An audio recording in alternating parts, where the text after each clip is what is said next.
जगला में जो करे वो करे रात के मिलेला सुकून खाके राजा जी के हाथ के अच्छा लागेला।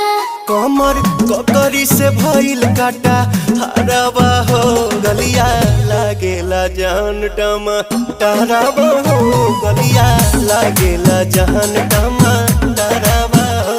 कहे तोर गया तुझको मैं पार करना अपने खाला पहले हम के खिया करना तबे भइल बा कमरिया मोर चाह करना तबे भइल बा कमरिया मोर चाह करना चाह करना।